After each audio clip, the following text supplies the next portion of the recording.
Hi, I'm Lisette Rodriguez. And I'm Jeremiah Rodriguez. And this is Speaking Life Podcast, where we're inspiring hearts and transforming minds.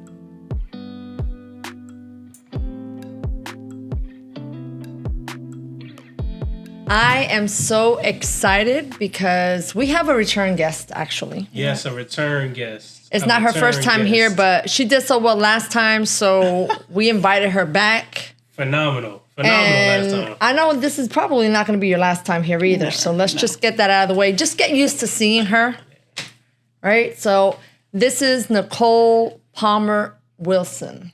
Come on. That's right. We got sound effects? Nicole Wilson Palmer. That's right. I changed that up. I'm sorry, Pastor. Yes. This is Nicole Wilson Palmer. Yes, that's right. Tell us so where you're happy to from. be back. I am from, church-wise? Church-wise. Okay, I am from Restoration Family Worship Center, where the pastor is Pastor Glenn Wilson and Pastor Maribel Wilson. It's actually where you guys came from, right? So It's our home church. This is my youth pastor, so we have history. Yes, a lot of history. So yeah, that's A lot of history. So we decided to bring Nicole, I call her Nikki, back to the podcast. First of all, I want to apologize for being absent for a minute, because it was a minute. It's been a minute. As my mother likes to say, life be lifing. So, I think we've been off for a month, right? Yeah, Between it was just moving. crazy. Honestly, it was his fault because he's getting married. So he took up our days to record for marriage counseling. Well, not only that, but we were moving. There was other factors in place. And again, life was lifing. So we had to shift our attention briefly. That's all. So we're back now. I am so we're back. sorry. I am so sorry for inconsistency, but we are back. Yes. So getting back to the nitty gritty. Today we have the privilege of having Nicole with us today, and we want to discuss the topic of our will versus God's will. Yeah. Because I think that's where a lot of our disappointment comes in. When our will doesn't align to God's will, but here's the thing. We never ask God what his will is because we just bring him a demand list. Yeah. And lately we've gotten better. We don't only bring him a demand list, but we tell him how to do it. Right. Instructions. So, we give him instructions with our demand list. Yeah. So I want to talk about that today because I feel like a lot of us suffer and we end up saying, well, God was never there. And some of us have left the faith. Yeah. God never answered my prayers. I believe God and it didn't come through. But we don't go back to the root and ask the hard questions. Yeah. Right?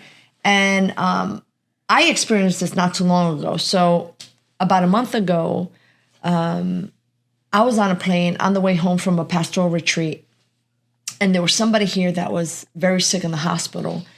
And I just believed God. I mean, I declared, I decreed, I prayed in tongues. And I was somewhat at peace because I knew that God was going to do what I was asking for. Wow. And I was desperate to come home. I was on the plane. We were going to go straight to the hospital from the airport. And while I was on the plane, something came over me and I started to worry. And I took out my iPhone and I took out my notes and I started to write God a letter.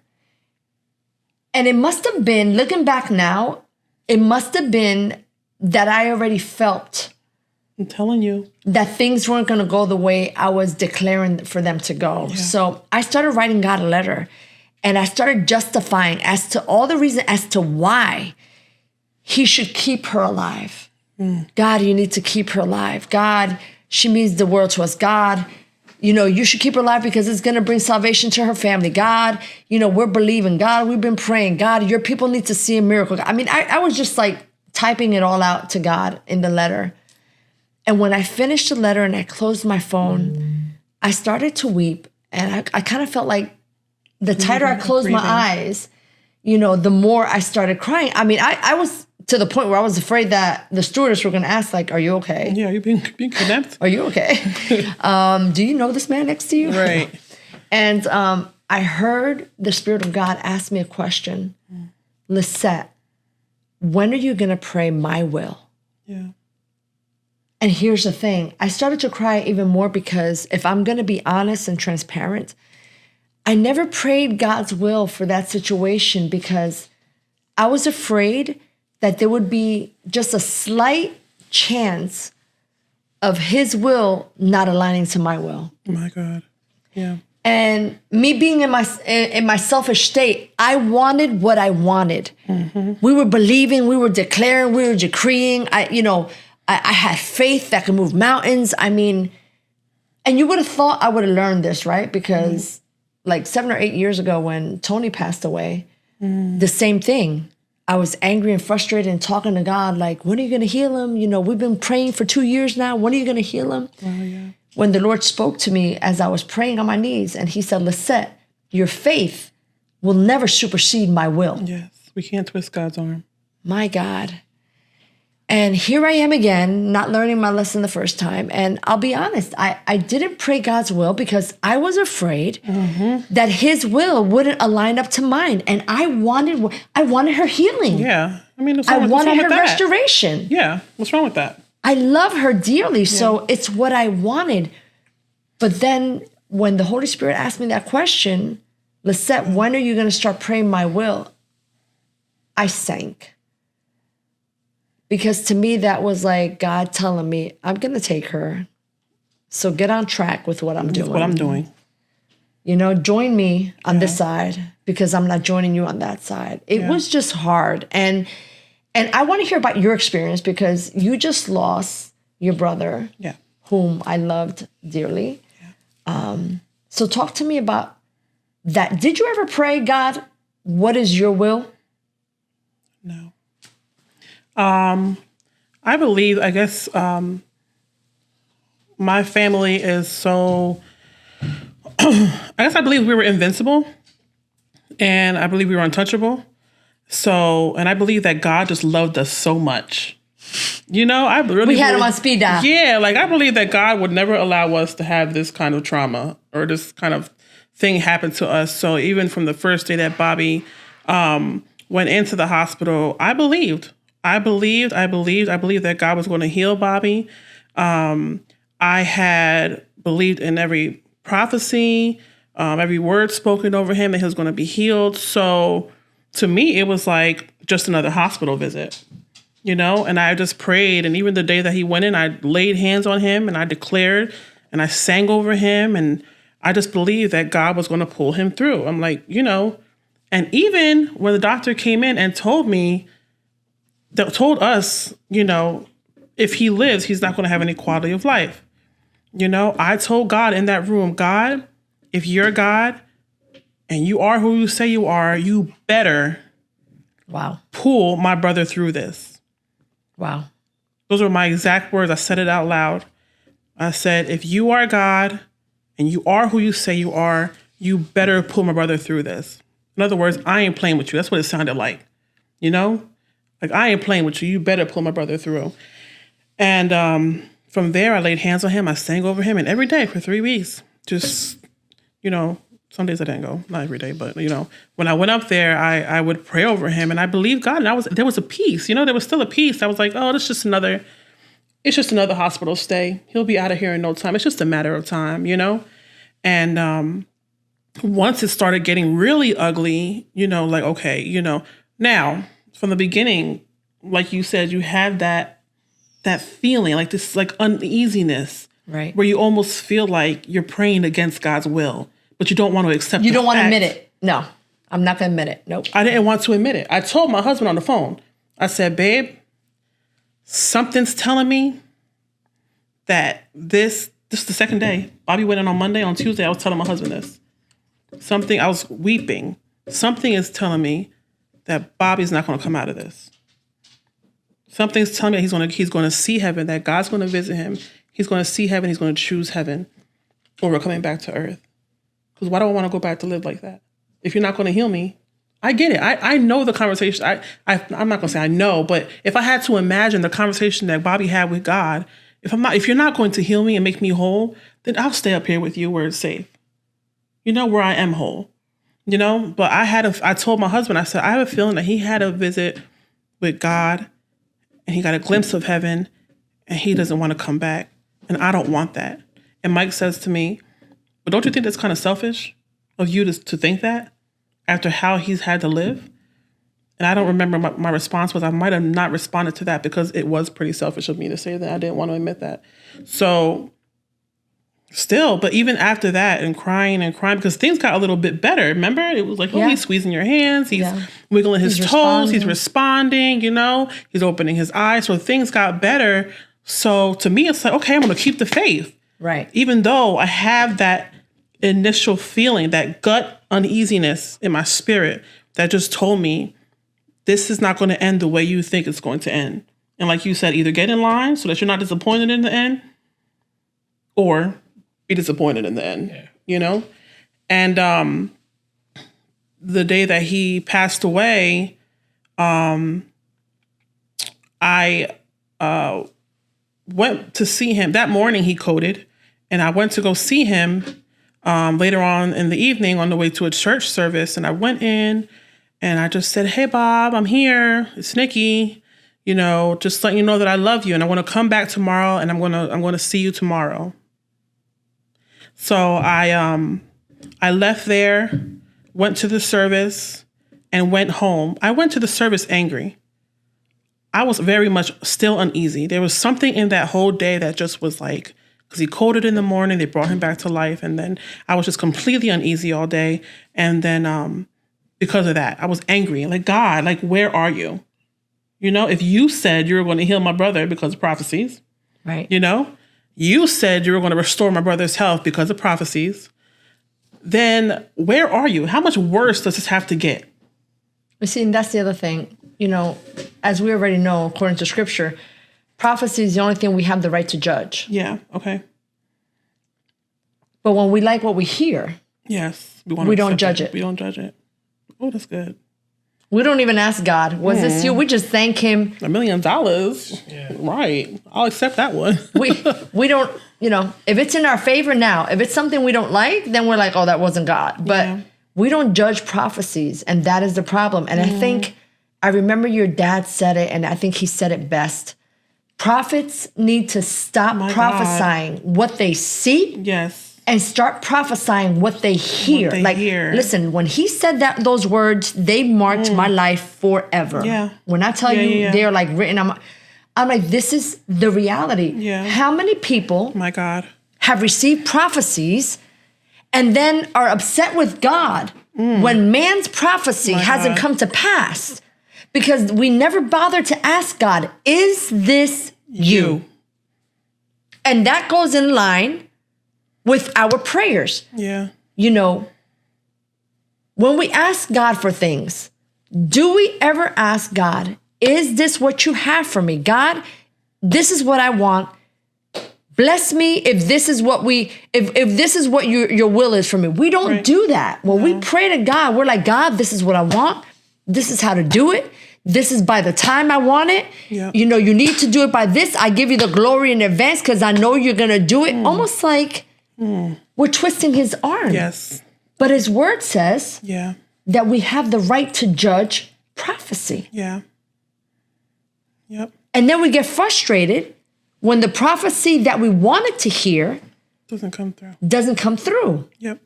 And we get angry at God as if he had an obligation to fulfill something he never said. Right. Yeah.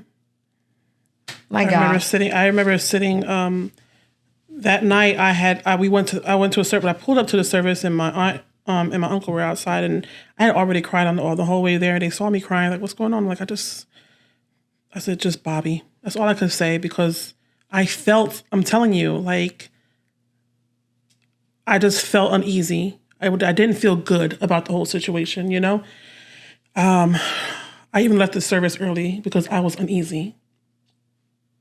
I'm not going to say what I was going to say. The service wasn't doing anything for me. So I left. And I left the service and I went home, and I just laid in my bed. And my husband could tell that I was off. I was just off. So I just picked up my phone and I was just writing a letter to God. And I labeled it, I'm angry, God. Like, today I'm angry. I'm angry because it's been 3 weeks that I haven't heard my brother's voice.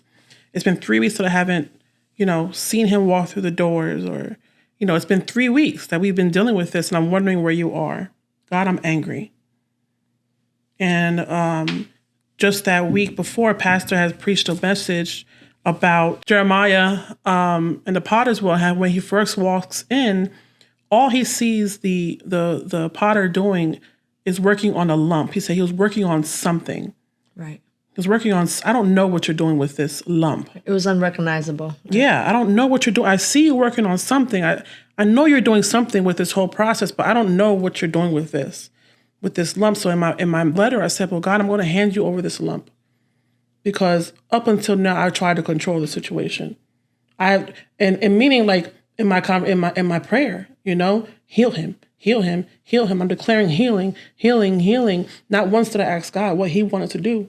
So now in that moment, I had to surrender because it was getting too heavy for me. That one day was just very heavy.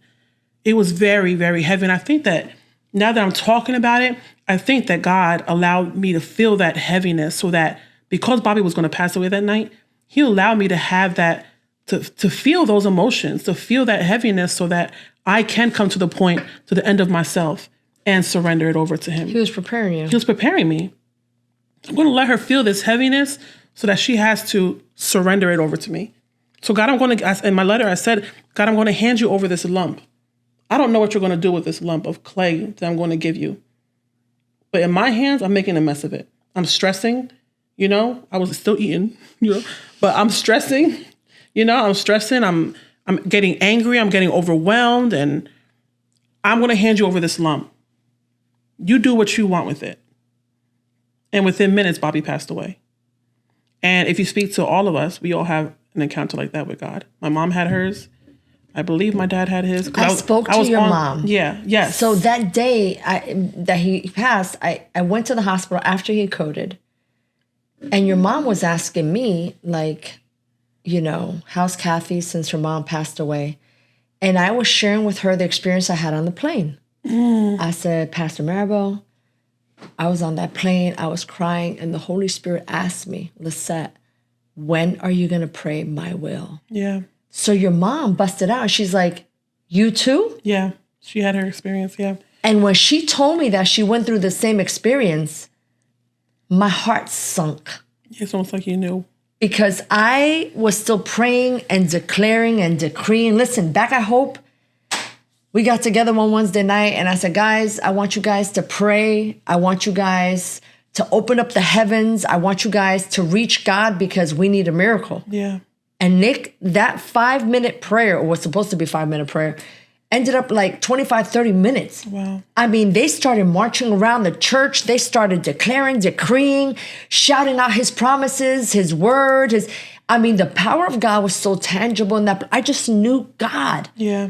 Yeah. And, when your mother told me that, my heart sunk because I knew what it meant. Yeah. Yeah. And we prayed over Bobby. And as we were leaving, I told my husband, I said, God's going to take him home. He said, Lisette, don't say that. Wow. I said, but God asked Pastor Maribel the same question. And he goes, well, but don't say that. It's just, you know what it is? Still don't say that.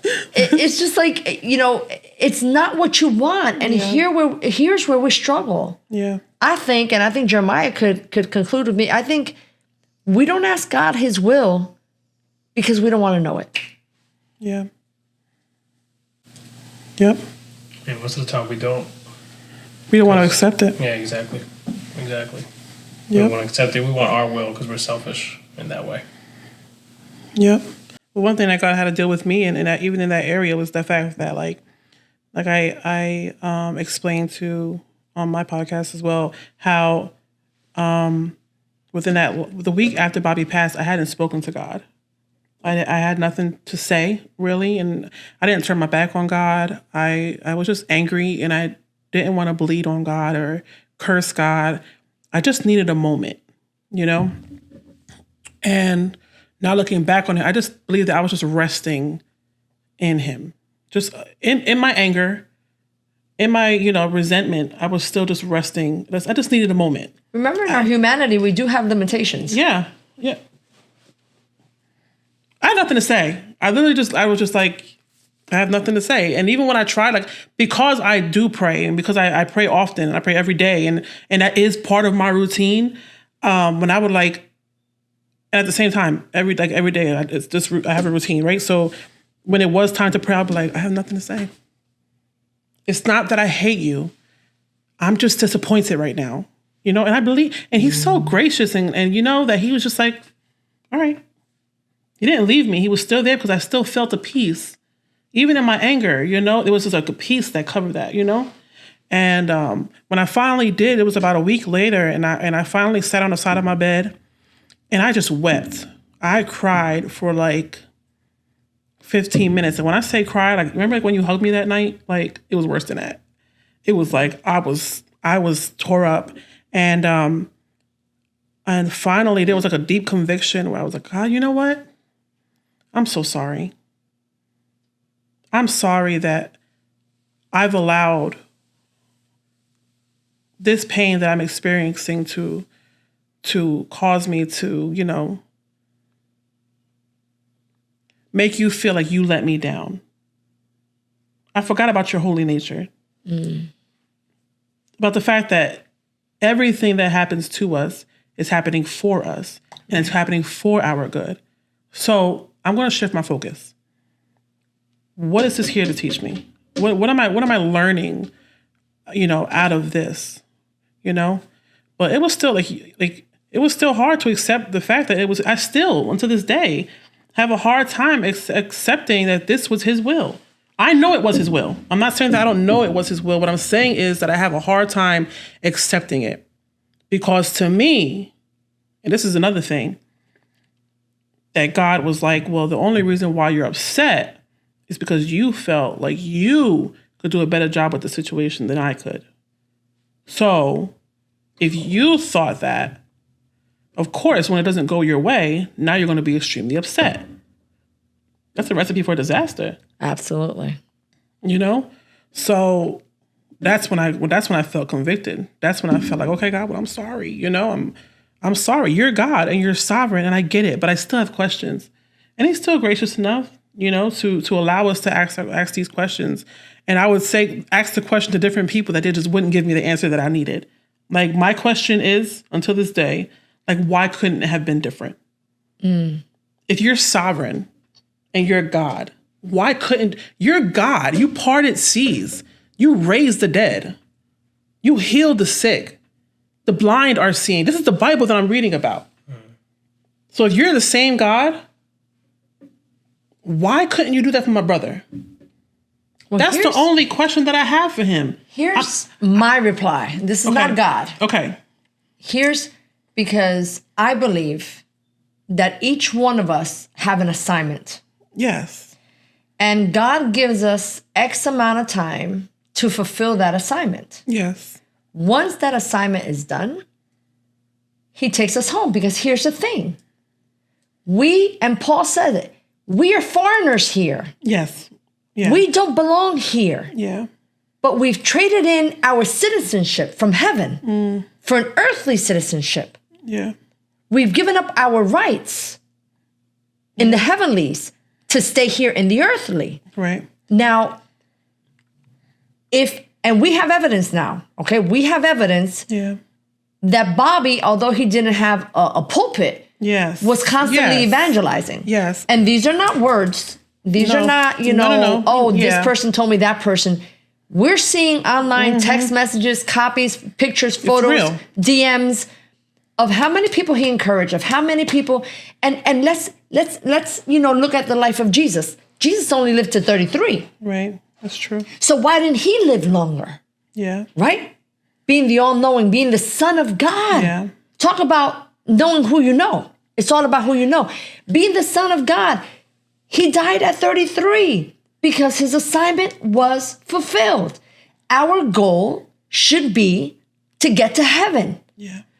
We go to work on a daily basis, right? We clock in. We're desperate to clock out. Hurry up, hurry up, hurry up, hurry up. Get everything done, what they expect you to get done, because you want to clock out. You are thinking about 5 o'clock cannot come fast enough. Right. This is our mentality. Yeah. But when it comes to the spiritual, we clocked in and nobody's in a hurry to clock out. I ain't trying to die. But we ought to be. We ought to be in a race to get to heaven. Okay, so now this is my response to that, right? Because I feel like now I know I'm being selfish. Now I know this, but I'm going to say it anyway because I have questions and I'm allowed to ask questions. That's right. And my thing is like, I guess you have to have lived with it, to have seen how much he suffered and how much he didn't deserve it. You know the situation with his boys. Right. You know his sickness. Right. You know what he's had to endure. Like, and it's selfish of me. I know because there's people that are going through worse. Like, so it's selfish of me.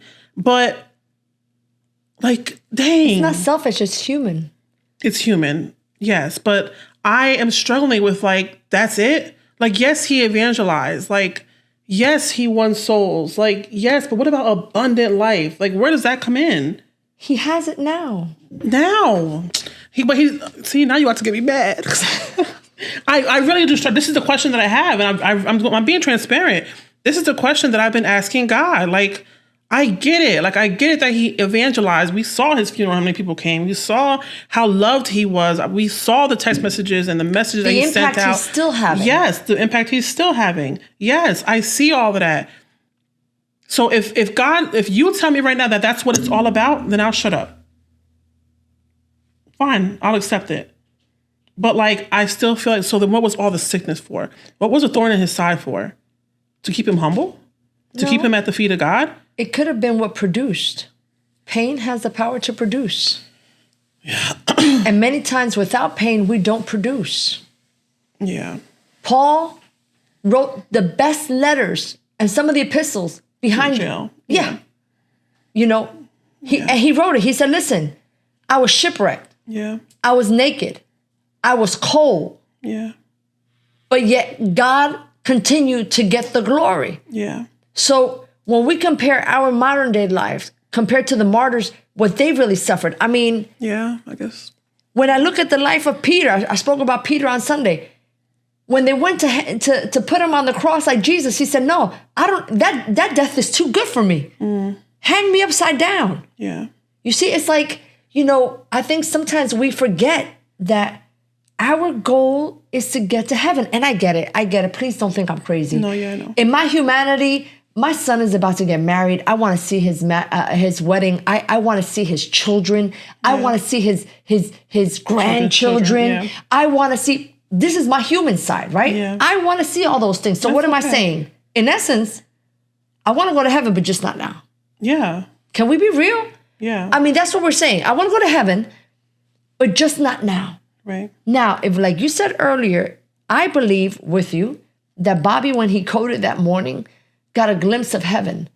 We can't be mad at him for not wanting to stay. No, yeah. The thorn on his side that God could have removed and chose not to, let's be honest, because I'm not going to try to defend him. Yeah. It is what it is. Yeah. He lived 39 years, with that thorn on his side. Yeah. And maybe even while he was suffering, while he was tired, maybe there was days he didn't want to suffer anymore. And maybe there was days he still had the fight to want to continue to go. I don't know. Yeah. All I know is that his life wasn't a waste, even though he endured so much pain. Yeah. And here's the thing that we got to be careful with pain, because when I lost Sister Sonia, that Sunday was Pastor's Appreciation. So on my way right into church, I'm crying the whole way there. I'm trying to relax. I get to church. I run into my office. I try to, get myself to, control again. Yeah. As I'm walking into the sanctuary, I start crying again because I walk on the side where she normally sits. I get up front, and I didn't tell God I'm not going to worship you. I was like you. I didn't tell him I'm mad at you. I didn't say nothing. I just stood there in silence and I cried. Yeah. But because he knows us, right? And he said, Lisette, don't let your pain blind you. Right. And when he spoke that to me, I knew what he was saying. Yeah. So I started to worship. Because it was affecting my position as a worshiper. The pain. Yeah. You know what I'm saying? So, I got to hear from God and I got to see him in a different light. But here's the thing. Even understanding God's will, it's okay not to be okay. Yeah. Because I'm accepting that. We are human. I'm accepting that. I think that because we grew up hearing, don't question God. You don't get to question God's sovereignty, you know? And I've freed myself from that, like from that religion. I'm free from that now. So I have questions. I allow myself to feel but I'm open to his responses. You know what I mean? Like I am open to hearing from him. I am going deeper into you because I want to know the answer so bad. I need to know your mind about this. So I'm going to stay at your feet until you answer me. You know, and maybe he's giving me the answer and I'm just not accepting it. But this is part of grief. You know what I'm saying? Right. This is all a part of grief, and I'm allowing myself to feel, you know, all the feels. But, you know, but I still am experiencing the peace of God even in the pain. You know what I'm saying? But that peace that surpasses all understanding. Because sometimes it doesn't even make sense. It doesn't make sense. It really doesn't make sense. Don't make me laugh again. It doesn't make sense. The peace of God doesn't make sense. You know? So, I don't know. But I do agree that our will and God's will, we have to start asking God more about what he wants as opposed to what we want. It's just, I believe a lot of our prayers aren't being answered. We ain't praying right? Because we're not asking God to start with, God, is this your will? Yeah. One thing that Pastor said also, I think he said it at the funeral, about like we want to twist God's arm, right? Like with our prayers, you know, like we want him to do things our way, you know, like who do we think we are? We were created for him. Not him created to be our genie or our, you know, right. No, we were created to bring him glory and to, you know, to be made into his image. And so that's another thing. I guess I am learning things through this process, right? Because I'm learning now how to pray. Yeah. My prayers have changed. And now it's like, God, your will. Today, I need to hear what you have for me today. Today, I need to hear your voice. Today, I need you to reveal your mind to me. And here's the thing about that. Sometimes we ask God, you know, give me vision. Let me see clearly. Yeah. And then we get upset when we see what we see. Yeah. Because that's not what I asked for. That's not what I meant. He's like, you asked me to give you vision to see, but now you don't like what you're seeing. Yeah. Yeah. That's been my prayer. And honestly speaking, my prayers have been so powerful even since I started praying that. Like, God, I just want to know your mind for today. There's a message that my pastor preached too about downloading. I need the daily download for today. I only pray for today. I can't pray for tomorrow. I really don't. I pray for today because I need to know who you're sending me to today. I need to know just download my agenda for today. You know, I need to know his mind, and this whole process is changing how I pray because that disappointment was different. And we need to understand that yes, we have power. Yes, we have authority. Yeah. Yes, we have through dominion. Christ. Yes, we have dominion through Christ, like you said. But right when he's asking the prophet Ezekiel, shall they live? Mm-hmm. And he said, only you know. Yeah. And why did those bones come to life? Not because Ezekiel said it, but because he was repeating what God spoke. Yes, that's good. So you have to ask what his will is. Yes. He said it. Only you know. Only you know. Only you know. He didn't dare tell those bones live. He said, only you know. He said, okay, then prophesy. Thus saith the Lord. Yes. When did those bones come back to life? Yes. When he repeated what God said. Yeah, that's so good. Our prayers must align with God's will. Yeah. And if we get into the habit of asking God, what is your will? God, this is what I want, but what is your will? Yeah. God, this is what I desire, but what is your will? Yeah. We wouldn't be so disappointed. That's the truth. And many of us wouldn't leave our faith. Many of us have left our faith because we prayed believing God for something. And then what we prayed for never came to pass. As a matter of fact, it got even worse.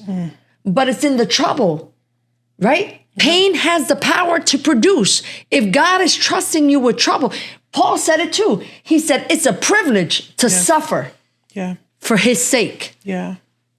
Some people haven't even left the faith. They just stopped praying for things. I've been there where I felt like, like let down by God, or like things weren't going in my favor in my life. So I'm just not going to pray about that. I'm not going to leave the faith. I still believe in you. I still believe that you died on the cross for me. Salvation is still, I'm still saved. But my belief in your ability to come through for me, that's out the window. But then we're not growing. Then we're not growing, but I was okay with that. Because here's the thing, though. Anything that stays stagnant, after a while, you stink. Yes. That's true. True story. Jeremiah messes with water. He knows. You drink stagnant water? No, I'm just a plumber. That's all. Oh, I'm about to say. Ooh. That's what she means. I'm a plumber. That's all. Oh, wow. I didn't know you were a plumber. Yep. But any stagnant water you come by, that water tends to smell. Yeah. Because, as the creation of Christ, we're called to evolve. Yes. Right? We're called to grow. Yes. You don't stay the same. And listen, these problems, these crises, these troubled times, they come. Yeah. But power, pain has the power to produce. It's supposed to produce something in me. Yes. So we have two choices. Yeah. We become bitter or we become better. Yeah. But if I'm going to have to suffer either way, I got to produce some oil. Yes. I got to produce something great. Yep. I got to be better for it. Yes. Right? I mean, look at everything the Apostle Paul, once again. You love Paul. I love him. I love me some Paul. When I get to heaven, I'm going to have a one-on-one. You love Paul. I'm just saying, I'm going to have a one-on-one. I've gotten to the point that when people are reading scripture, even if I don't know where they're reading, I'm like, that's something Paul would say. Yeah, Paul was reckless. Love it for him. I love him. But just learning. Listen, if you don't learn anything else, especially in your pain, learn how to ask God, what is your will? Like, start off your prayer like that. God, I want your will over mine. Let's start there. Yes. Even when I get up there to lead worship, I'm like, God, your way over mine. When I'm in anything, in any conversation that's about to happen, a meeting, God, I just want whatever you have. Because it's already established in heaven. That's what the prayer is. Right. Let your will be done as here on earth as it has already been established in the heavens. We're only pulling down what's already been happening, what's already been established. Right. So God, when I pray that and I say, God, give me your mind. It's already done. I just got to connect. Right. Now I just got to connect, That just got to tap into what's already been done. That's it. So our prayers have to change. I agree. God, let your will be done in my kids' life, in my marriage, in my church, in this grieving process, whatever I need to know, whatever's on your mind, whatever you know, I want to know. Right. Because we are his representation here on earth. Yes. And how can I make him known if I don't know him? If I don't know what's on your mind, I can't make you known to anybody else. It's true. So, if anything we've learned today is please pray God's will over your own. So, Nikki, thank you so much for joining us once again. And this definitely won't be the last. No, it won't. Definitely won't be. We're going to have Nikki back soon, but we just enjoyed conversation with you. And we thank you so much for sharing your experience with us. Thank you. For sure. And if this has blessed you in any way, shape, and form, and I know for a fact it has, do me a favor, hit the notification button, that bell in the corner. Share with your uncles, your aunties, your cousins, your cousins second removed. Just share your grandmas, all of it. Just, share it with everybody, all right? Yeah. Until next time, guys, have a blessed one.